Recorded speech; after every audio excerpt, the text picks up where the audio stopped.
VIX actually was quite bullish for this overall shape of macro, wasn't it? But certainly the challenge you've got with that is that the day was definitely lower than it was before. So you've got that short-term sell, hasn't it? You've definitely got a short-term sell pressure coming in. VIX-M, VIX-Y. Well, not as bearish, but certainly, again, it was lower than the previous day. Well, the price should have been lower than the previous day. The price rejected the lows of the previous day. So there is definitely an aspect of sell-side business to be had from that market narrative, isn't there? It's definitely not as clear-cut as for example, this is absolutely clear-cut when it came into this low here, wasn't it? There is no debate. That's the difference between what a great-looking buy trade off of a key level looks like versus a trade like this, which is, well, is it not? I'm not sure. See the difference? A sizable difference in the way that you approach these markets. Because this one's a no-brainer. I have to be buying this. Agree with that? There's no question. I have to be buying this. I have to be long this market. I have to be busy in and amongst this area. You know, there is no debate about it. There's no discussion about it. I'm simply buying as much as I can in that area. And the takeaway was pretty good. But you know, we're not always going to get clarity with these ideas. Sometimes we lose overall narratives. Sometimes we lose short-term narratives. Sometimes we lose candle narratives. Sometimes we lose. But the idea is, if this is way below the prior day, then the price should be way below the prior day. It's as simple as that. So the overall shape of this was obviously in the short term far more bearish than you'd normally think. But that's balanced because we have another narrative, Nick, unfortunately, and I say unfortunately because of course life would be easy if everything was just based around a single line, right? But we have more than just a single line. We also had that storyline we talked about in the TUT spread. The idea that the TUT spread is going to flatten is going to give us a little bit of a confidence that we might be able to find some buys off low prices. So that takes us into the possibility that bidding off the low prints might just be an opportunity for us, right? So as we come into the low prices and we look at SPY VIX, was there any divergence that we could have bought into a key? Literally, was there any divergence we could have bought into a key? Well, that was a lower low, so that doesn't give us a divergence we could have bought. However, what about that low there? Is that a divergence we could have bought into? Is that the kind of divergence that you look at and say, wow, that's a good bit of business, right? Is it into a key? Well, the day low is, of course, this low phase here, this big volume area is, of course, a key, correct? Would you agree with that? That is a key. It's coming into half past slowly but surely, but it doesn't reach it. So it's obviously just into the bond market opening, but that's okay because we've still got another volume key appears in the background in real time, which is this big volume candle here. So that's a key. So in other words, we're starting to see a lot of keys getting turned in this area. So we start thinking, what are those keys? We can see the short-term value is bearish, but is it bearish against where? Okay, so this is where you've got to start getting clever about your trading, right? Can we all agree the short-term value is bearish?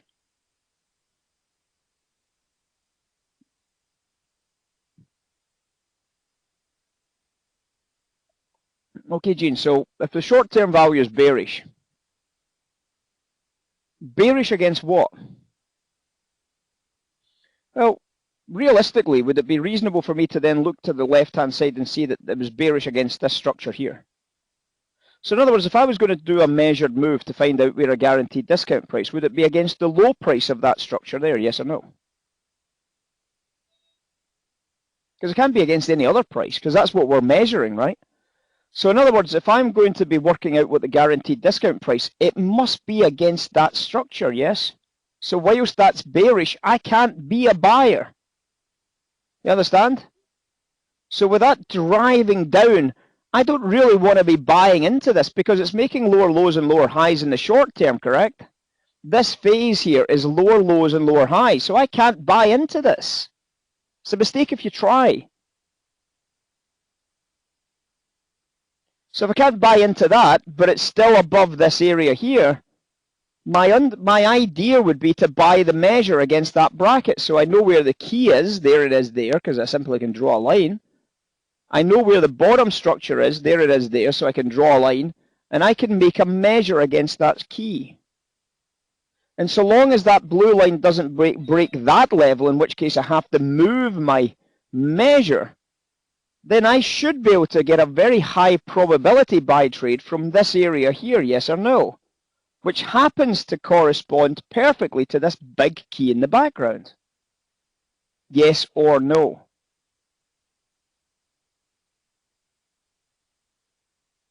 Does anybody not follow that? Does anybody not follow that narrative? Because this comes back to what Argo's point was. About, well, you know, when do we buy a sell-side value then? When are we going to be buying a sell-side value? I mean, it's basically, you know, is that divergent buy or is it sell? What is it? It's both, right? And that's where the confusion can be. And, you know, you can understand that. It is both, but, you know, what are you wanting to do? You want to buy when the market's bullish on the macro and the market's bullish on the micro? Fair enough. Wait for it to do that. So when could you have bought that trade? You could have bought that trade on these two pin rejections here, couldn't you? Because that's where the key is. You could have bought those two key pin rejections there. That's when you could have stepped into the micro bulls and the macro bulls at the same time, couldn't you? If you tried to fade it on high volume, you would have got stopped out, right? So we can start to get a little bit clever about this, can't we? You know, we know that this has got what we call a guaranteed discount price. We know this area here is a guaranteed discount. Have I got a guaranteed discount price? I don't think I have. Let's put a measured move profit take area on that chart there, just so we've got it labeled as something. So we know that's a guaranteed discount price. The sellers who got short off the top, and you can see why the sellers get short off the top edges, right? We've got an awful lot of value in this macro, and this is the macro key level, isn't it? This is the macro key level, so this is always going to be of interest to us with value divergence, because it is the macro being the day high, not a swing high, not a level one, the actual day high. So a lot of people would be short into this. Now, the short-term value is still bullish at that stage, isn't it? But we can already start to recognize where's the short-term value is bullish. In the background, when we broke structure, of course, in this area here, we could obviously have recognized that that was a reasonable sell in the first place, just in there, couldn't we? That was a reasonable sell, because that's not even halfway through that value structure, is it? So when it started to go, however, that there against that is making higher highs and higher lows. So that's why you release the button. Now, I don't know if I've done enough time on this, because it's quite obvious that some people simply haven't grabbed the idea of the short term being the most important value, because this is incredibly important. You know, and obviously we maybe have to spend a wee bit more time covering it just to make sure everybody really gets it. I don't want to be a buyer of this macro value because I'm not at a macro level. You understand that simple narrative? If I'm buying this because I have macro value, I need to be at a macro level, Simon. If it's not at a macro level, I've got to be selling this because the short-term structure is bearish.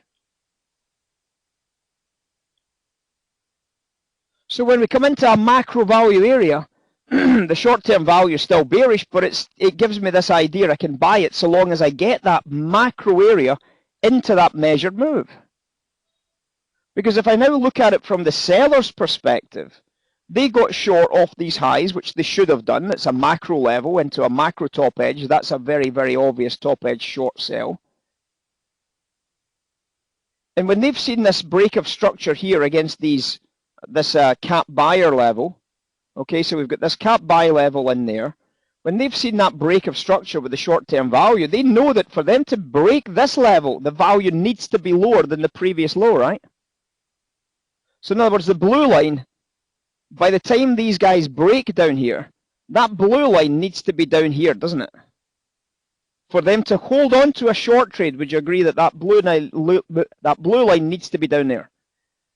The blue line is nowhere near there for them to hold on to that short trade, correct? Nowhere near enough value to hold on to a short trade. So as a seller, I am going to be closing off as a seller, I'm going to be closing off my short trade, correct? Massively. So if I'm going to close off my short trade massively, I know at least worst case scenario, I've got a great excuse to buy into this for a bounce. Great excuse to buy into this for a bounce. And the bounce was pretty good. Disappointing, actually. Because when we looked at the value, we were thinking to ourselves, we probably should have been able to make landfall back at the prior highs. So you can see, obviously, we were really disappointed with what actually ended up turning up. You can see where the volatility is open. This still looks like a macro buy trade, right? And that's into a macro level, right? So this would still be your current trade idea, is to buy into dips into this key level for the time being, isn't it? Key level being the key word.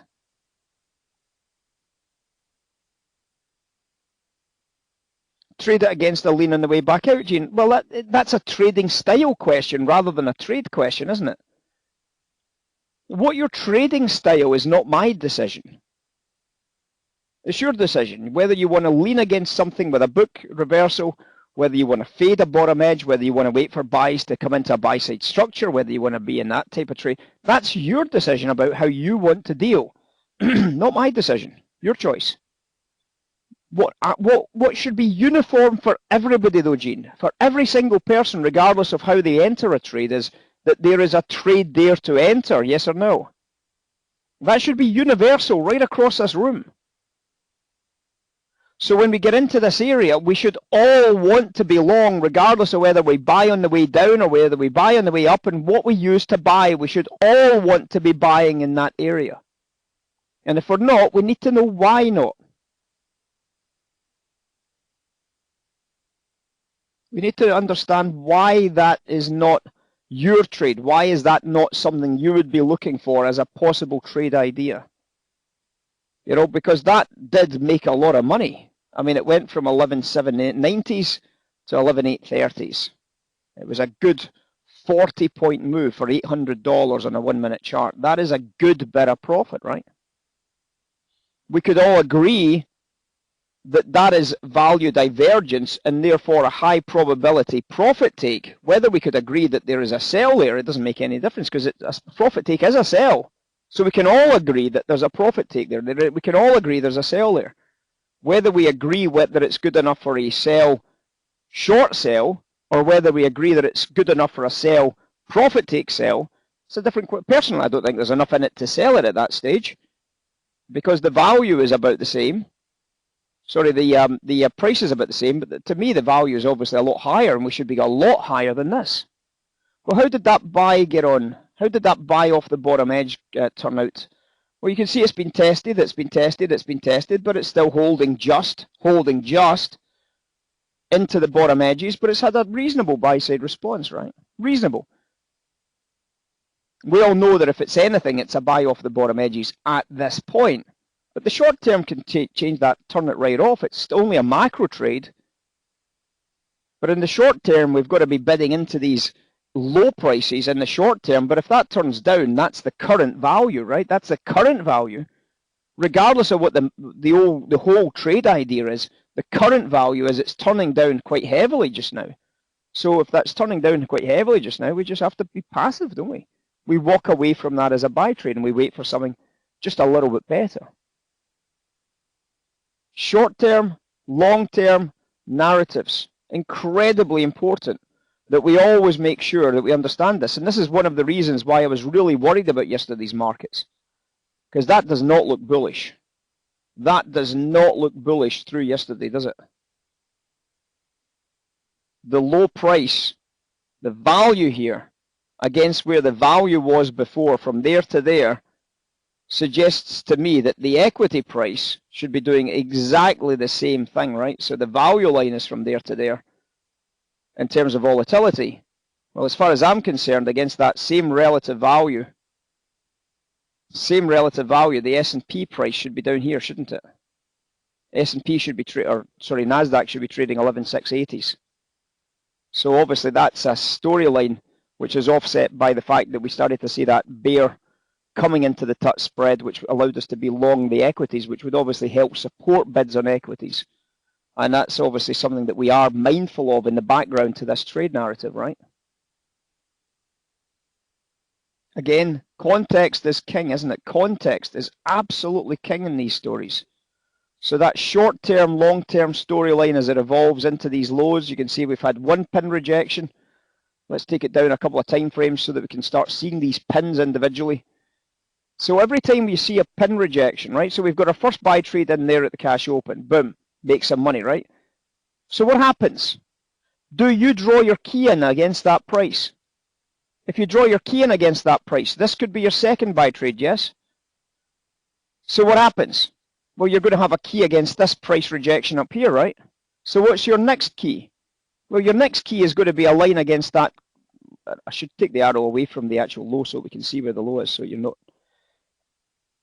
getting the right price. So there's the low price there. So could I buy against that key? Well, we don't know because we don't know what the value is doing in the short term, right? So that's going to be a possible another buy, which is a terrible failed auction. So you're going to pull away from that as a buy trade, aren't you? But what are you starting to now see? What you're starting to now see are various elements that we could now do measures against if we were to get the opportunity to get what's called a guaranteed discount. So there's one there, for example. So we might be able to get a guaranteed discount against that price level there for a possible buy trade. And there's another guaranteed discount price against that structure there. So we go from the low price there to the high price there, and we come up with another guaranteed discount price. If we break that structure, that would definitely be a location where sellers would take profits 100% of the time.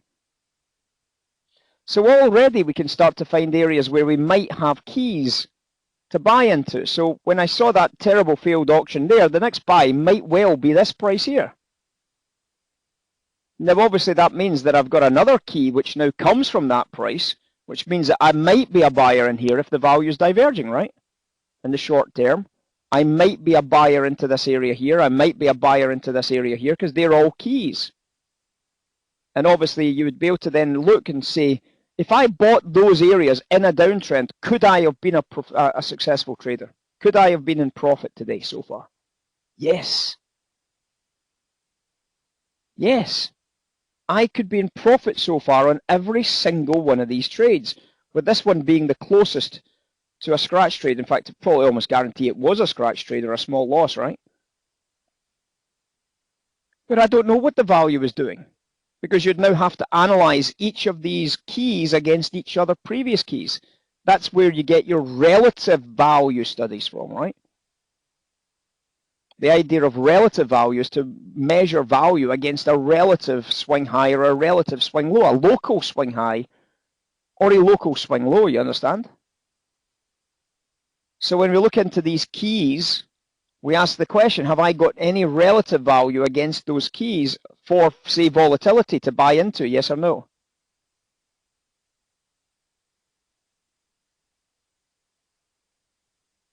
Have I got any relative value against the SPY VIX, yes or no?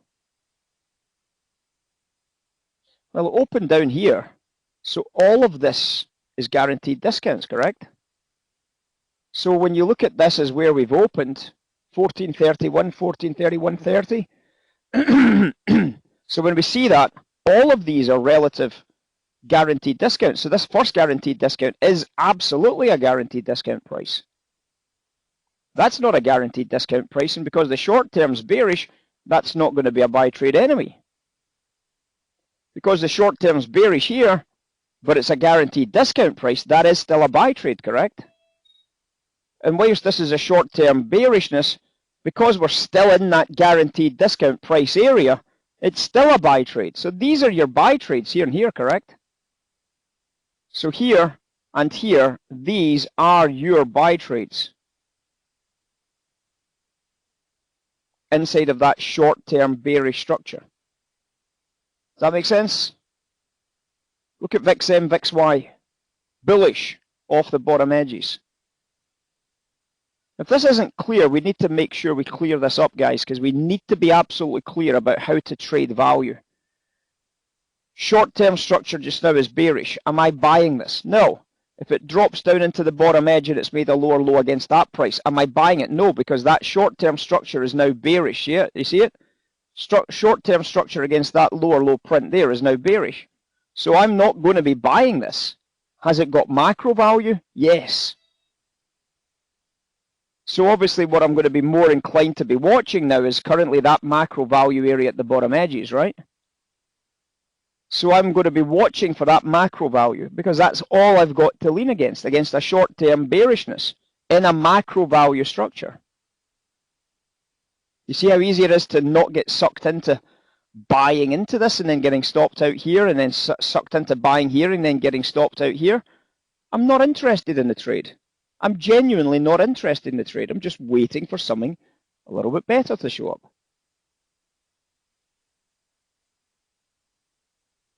So the structure of the value line is every bit as important as the structure of the price line, you understand? Structure of value is just as important.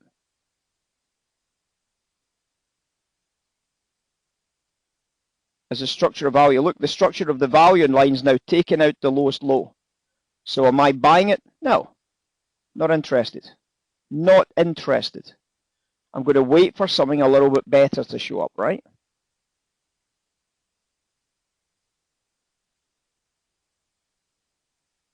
We did get a fair amount of top value for the sell at the top edge of bonds, by the way, if you were deciding to get involved in that short sell. It was starting to give you a bit of a screaming opportunity. Now the absolutes actually were going the opposite direction, so it was a little bit of a strange one. The absolutes suggested that we might get a little bit more out of the buy, but you know, when that reversed and then pinned at 24s, I think that was the best opportunity for you to jump. We'll obviously get involved in the absolutes this afternoon, guys, just so that you've got a clear view of what we're looking at here. Okay.